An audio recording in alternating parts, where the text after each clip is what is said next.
Ini kalau selain pidana nih Pak, untuk hewan peliharaan yang memiliki nilai ekonomi tinggi misalnya, harga jualnya tinggi begitu. Apabila hewan ini ternyata mati karena dilakukan penganiayaan, apakah bisa ini pemilik untuk mengajukan ibaratnya gugatan ganti rugi begitu bagi kepada pelakunya?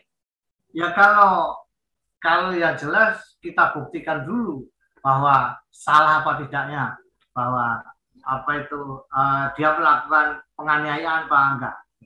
Nah, setelah betul terbukti bahwa dia melakukan penganiayaan, terkemudian bisa juga dituntut secara perdata, bahwa digugat secara perdata karena ganti rugi. Ganti rugi ya ngapain? Karena anjing ini nilainya misalnya nilainya tinggi, gitu loh. Bisa juga, gitu. Makanya tinggal nanti bagaimana pembuktian bahwa apakah ini betul-betul melakukan perbuatan perbuatan melawan hukum atau tidak. Karena ini nanti ada dua, jadi secara pidana dan perdata. Makanya kalau perdata misalnya nilainya tinggi, menurut saya tidak persoalan. Tapi kalau hanya nilainya apa itu kecil, menurut saya nanti daripada untuk membayar biaya untuk gugatan perdata, menurut saya tidak perlu. Karena apa itu kalau perdata kan kita berpikir nanti kita dapat ganti rugi. Gitu. Sebanding atau tidak begitu ya Pak Badrus ya? Sebanding apa tidak. Kalau nggak sebanding ngapain kita lakukan itu? Itu menurut saya. Gitu. Baik. Berarti untuk kalau misalnya dalam kasusnya seperti ini tadi, hewannya memang punya nilai jual yang tinggi begitu. Berarti untuk prosesnya lebih baik dilakukan secara pidana terlebih dahulu begitu ya Pak Badrus ya. Baru kalau memang ini harganya si hewan ini punya harga jual yang tinggi, baru bisa dilakukan gugatan ganti rugi di pengadilan perdata begitu. Iya, menurut saya gitu. Harus terbukti dulu bahwa dia bersalah melakukan. Kalau dia bersalah, dan kemudian kita lakukan gugatan secara perdata, perbuatan melawan hukum, itu menurut saya masuk. Kalau tidak itu ya nggak bisa. Bagaimana untuk membuktikan bahwa dia melakukan perbuatan melawan hukum? Itu, Pak. Baik. Pak Badrus mungkin bisa dijelaskan kembali nih untuk ancaman hukumannya bagi pelaku penganiaya hewan itu apa saja nih Pak? Ancaman hukumnya adalah sesuai dengan pasal 302, yaitu barang siapa tanpa tujuan apa yang patut atau secara melampaui batas dengan sengaja menyakiti atau melukai hewan atau merugikan kesehatannya, itu bisa diancam dengan hukuman 9 bulan. Jadi 9 bulan, kemudian pidana denda paling banyak Rp300. Gitu. Ini kalau di dalam KUHP kita. Makanya menurut saya itu sudah cukup bahwa apa itu undang-undang kita semua sudah apa itu sudah ada yang jelas, sudah ada undang-undangnya. Makanya tinggal bagaimana masyarakat atau aparat hukum untuk menerapkan itu. Baik, berarti sudah ada undang-undangnya Tribuners kalau misalnya kita melihat ada insiden seperti penganiayaan kepada hewan. Berarti untuk insiden penganiayaan hewan nih, Pak, apakah yang melaporkan harus pemiliknya atau mungkin orang lain yang melihat begitu boleh melaporkannya ke pihak kepolisian? Iya, ya saya kira gini. Jadi utama adalah bisa juga pemiliknya, karena yang berhak adalah dia. Gitu. Pemiliknya, kemudian bisa juga suatu lembaga yang konsentrasi tentang misalnya penyayang binatang misalnya seperti itu. Tapi lembaga itu harus punya dasar hukum, harus diaktekan. Jadi itu secara terus-menerus melakukan perjuangan tentang penganiayaan tentang masalah hewan itu. Jadi itu legal standingnya itu menurut saya. Dan juga bisa juga untuk mencari awal apa itu untuk melaporkan itu siapapun yang melihat juga bisa. Jadi biar ya itu, tapi terutama bagaimana cara melaporkan itu harus betul-betul apa itu harus ada tanda terimanya. Kalau nggak ada tanda terimanya nanti nggak dianggap pelaporan. Baik. Nah, kadang-kadang seperti itu banyak sekali yang lakukan itu udah laporan, tapi kemudian hanya diterima apa itu di kepolisian, tapi tidak ada tanda terimanya. Setelah kita tanya, lah mana laporannya? Tidak dikasih tanda terimanya, Pak. Wah, keliru. Menurut saya itu harus dilakukan. Baik, berarti setiap pelaporan ada tanda terimanya begitu ya Pak Badrus ya. Dan untuk ini tadi Pak, ada kan bisa aja yang melaporkan ini lembaga seperti pencipta hewan begitu.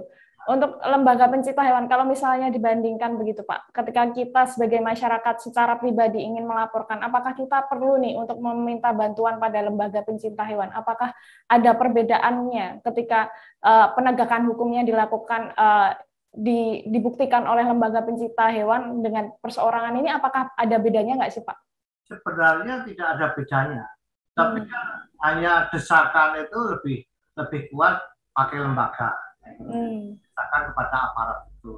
Ya kadang-kadang aparat juga kalau tidak ada desakan ya diam saja.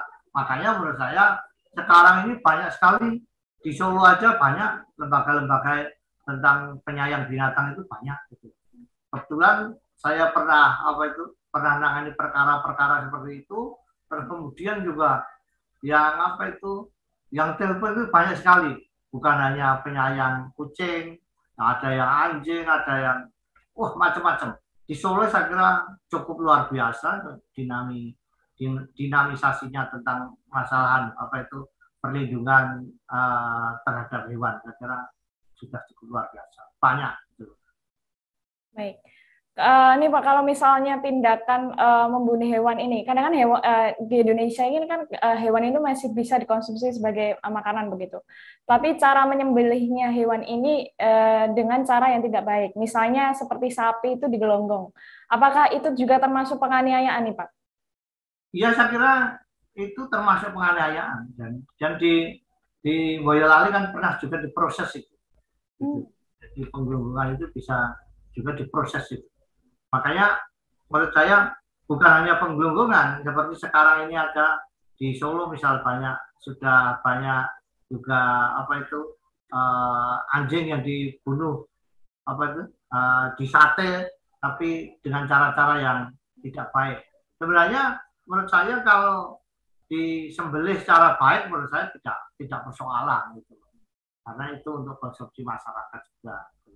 Tapi kalau itu caranya adalah disiksa, itu menurut saya tidak benar, bahwa itu bisa dilaporkan. Baik, berarti yang dimaksud dari penganiayaan itu tadi menimbulkan rasa sakit juga ya Pak, ada untuk hewan kategorinya, jadi bisa dilaporkan ke pihak kepolisian begitu. Iya, karena penganiayaan itu karena sakit gitu. Karena kalau hewan kan nggak bisa berbuat apa-apa, makanya yang harus disalahkan tetap manusianya. Baik, betul. Ya, Pak, sering terjadi kan hewan kesayangan seorang ini tiba-tiba meninggal begitu. Ketika kita menduga itu akibat dianiaya seseorang, entah itu diracun atau mungkin dilakukan hal lain begitu. Apakah seperti ini bisa nih Pak kita mempolisikan? Kalau bisa, bagaimana sih Pak untuk caranya kita untuk membawa bukti atau saksi kepada kepolisian begitu? Ya kalau menurut saya sebenarnya sama dengan manusia-manusia. Bisa juga diotopsi di hewan itu. Makanya penyebab kematiannya apa juga menurut saya itu mudah sekali lah itu. Saya kira nggak usah kalau dilaporkan, kalau terang siap untuk diotopsi menurut saya itu bisa dilakukan pelaporan. Baik.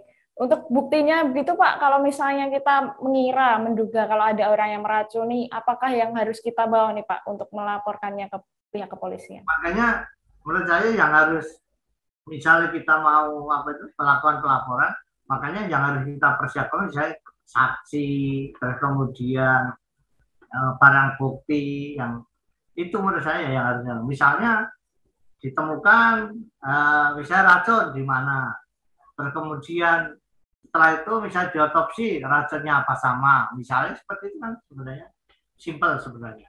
Sebenarnya itu sama dengan penganiayaan yang dilakukan oleh manusia. Baik.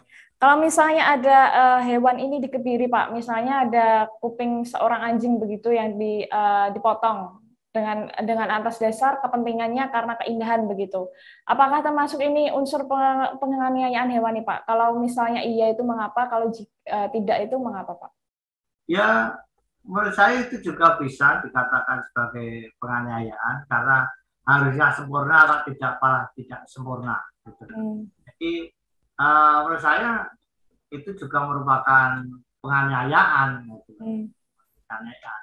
Karena sebenarnya itu bagus jadi tidak bagus, gitu.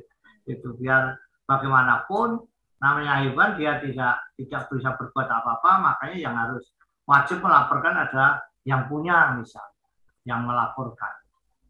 Baik. Kalau misalnya nih Pak ada kasus seseorang ini sebagai pemilik hewan dia itu menganiaya hewannya sendiri. Kita misalnya sebagai tetangga begitu, bisa melaporkannya nggak Pak ini untuk pemiliknya sendiri dilaporkan ke polisian gitu? Ya kalau tetangganya ada yang tahu melihat kan bisa juga. Itu karena kalau kan tidak mungkin mau melaporkan dirinya sendiri. Menurut saya itu yang melaporkan yang tahu, yang melihat langsung, yang mendengar langsung misalnya kan saksi seperti itu, yang melihat, yang mendengar, gitu. harus seperti itu. Kalau nggak melihat, nggak mendengar, melaporkan gimana caranya? Terima kasih sudah nonton. Jangan lupa like, subscribe, dan share ya.